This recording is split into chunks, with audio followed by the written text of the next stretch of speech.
Something is coming. I can feel it. We've been working on the film for nearly 3.5 years now. It's pretty amazing to see something that you've been working on for such a long time on a screen of that size and in that level of fidelity, and to actually be able to see the level of detail. That's one of the things that you get with IMAX that you may not necessarily see on any other screen. We fight together or we die together. I think one of the benefits of being able to see that much detail is that you really get that sense of reality to it. With a fantasy film like this, where you really are trying to get the audience to take that leap of imagination, the more you can do, the more detail you can give a film, I think the more likely they are to just buy into it and feel like they're existing in this environment along with our heroes. Dark forces are upon us.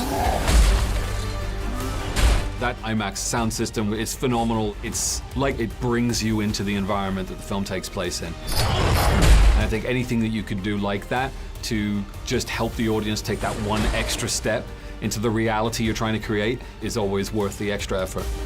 Warcraft is this huge, fantastical world of dramatic visuals and creatures. Any film where you're trying to create worlds and bring the audience along for the ride, whether it's science fiction or fantasy, really lends itself to IMAX. Our world is dying. There is nothing to go back to. Warcraft centers around these two separate worlds.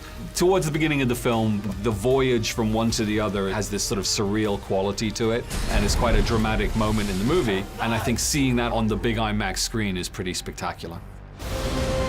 This war will destroy us all. This is my third movie. Moon, my first movie, was just this little British independent film, and Source Code was a good step forward, but you always kind of feel like when you finally make a film that's on IMAX, you're working in the big tent. Together, we might stand a chance. It was one of those seminal moments where you kind of feel like, okay, I'm making big movies now. Literally.